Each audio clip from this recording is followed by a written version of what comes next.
Assalamualaikum warahmatullahi wabarakatuh. Hello everyone. So today we are going to learn about metabolism. Ya, jadi materi kali ini adalah metabolisme, di mana metabolisme itu adalah semua reaksi kimia yang ada dalam sel hidup. Nah, reaksi kimia itu nanti ada dua macam. Jadi metabolisme atau reaksi kimia dalam sel itu ada dua macam. Yang pertama, ya, kita sebut dengan istilah katabolisme. Kemudian yang kedua kita sebut dengan istilah anabolisme. Oke, nah sekarang kita lihat dulu perbedaan atau ciri dari keduanya. Jadi kalau reaksi kimia katabolisme itu berarti reaksinya memecah. Jadi ini adalah reaksi pemecahan, ya. Nah, kalau yang satunya memecah, pasti yang satunya menyusun atau membentuk. Jadi anabolisme adalah reaksi penyusunan atau pembentukan, ya. Nah, pemecahan ini boleh disebut dengan reaksi penguraian, gitu ya, atau ini tadi pembentukan.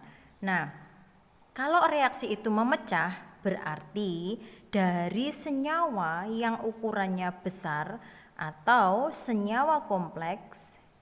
Nah, ini kan dari senyawa kompleks menjadi molekul sederhana. Oke.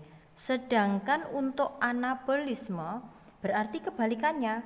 Dari ini membentuk atau menyusun itu pasti dari molekul sederhana. Sederhana itu berarti ukurannya kecil-kecil, ya, terus digabungkan menjadi satu sehingga jadi besar yang disebut dengan senyawa kompleks, gitu ya. Oke.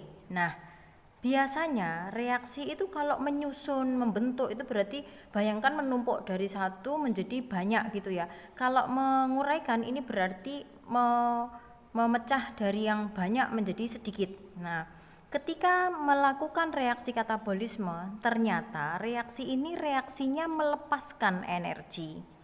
Jadi ketika sebuah senyawa itu dipecah, maka energi yang ada di dalam senyawa itu akan terlepas. Sedangkan kalau kita mau membentuk sesuatu, itu kita justru butuh energi. Jadi yang anabolisme itu membutuhkan energi. Oke. Nah, karena ada energi yang lepas, maka yang namanya katabolisme itu disebut juga dengan reaksi eksergonik. Nah, ini ya. Jadi ini istilah lain atau sebutan untuk katabolisme. Sedangkan karena ini butuh energi, maka dia akan memasukkan energi. Maka disebut dengan reaksi endergonik. Oke. Nah, sekarang yang namanya katabolisme atau anabolisme itu nanti yang akan kita pelajari di bab kita ini contohnya ya. Contohnya untuk katabolisme itu adalah respirasi sel. Nah, di mana respirasi sel itu berarti memecah gula atau menguraikan gula yang nanti hasilnya akan berupa energi karena melepas energi. Sedangkan untuk reaksi anabolisme ini contohnya adalah fotosintesisnya.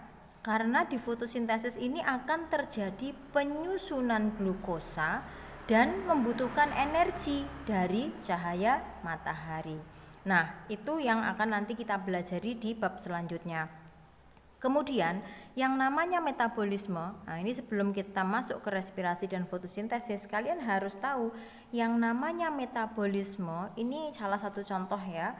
Jadi tidak hanya fotosintesis dan respirasi sel saja.